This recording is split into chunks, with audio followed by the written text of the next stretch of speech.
সন্দেশখালীতে যখন আমরা দেখলাম যে সিবিআই তদন্তের উপরে আস্থা রাখা হলো, তখনই ভূপতিনগরে দেখছি যে রাজ্য পুলিশে আস্থা হাইকোর্টে, পাশাপাশি এনআইএ আধিকারিকদের রক্ষা কবচ দেওয়া হলো। আমাদের প্রতিনিধি অমিত আমাদের সঙ্গে রয়েছেন।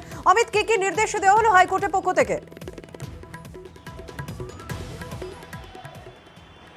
দেখো, শনিবার তদন্তের স্বার্থে ভূপতিনগর গিয়েছিলেন এনআইএ আধিকারিকরা। সেখানে তারা আক্রান্ত ছিলেন এবং তাদের বিরুদ্ধেও পাল্টা অভিযোগ হয়েছিল যে মলেস্টেশন সহ একাধিক ধারাতে কিন্তু তাদের বিরুদ্ধে অভিযোগ হয়। সেই মামলাতেই কলকাতা হাইকোর্টে তারা দ্বারস্থ হয়েছিলেন রক্ষা কবচে। সেই মামলাতেই ভূপতিনগর থানার ওপরে আস্থা রাখা হয়েছে কলকাতা হাইকোর্টের তরফে। সেক্ষেত্রে ভূপতিনগর থানার যে তদন্তকারী অফিসার তদন্ত করছিলেন এই মামলায়, অর্থাৎ এনআইএর বিরুদ্ধে যে অভিযোগ হয়েছিল, তিনি তদন্ত করবেন।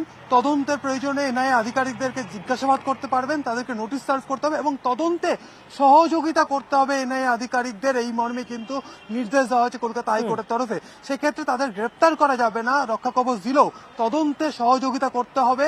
তদন্তের জন্য ভূপতিনগর থানার যে তদন্তকারী অফিসার রয়েছেন তিনি সামান ইস্যু করে এনআইএ আধিকারিকদের তলব করতে পারে। সেক্ষেত্রে ভিডিও কনফারেন্সে জিজ্ঞাসাবাদ করা যেতে পারে, এমনটাই কিন্তু নির্দেশ। অর্থাৎ ভূপতিনগর থানার ওপরে কিন্তু আস্থা রাখলো কলকাতা হাইকোর্ট।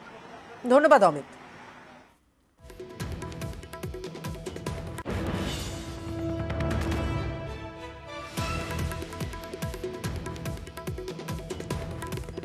ভূপতিনগরে নজিরবিহীন নির্দেশ হাইকোর্টের, রাজ্যের তদন্তেই আস্থা কলকাতা হাইকোর্টের এবং পুলিশি তদন্তে এনআইএ কে সাহায্য করতে হবে। এনআইএ আধিকারিকদের রক্ষা কবচ দেওয়া হয়েছে, কারণ এনআইএ অফিসারদের গ্রেপ্তার করতে পারবে না পুলিশ।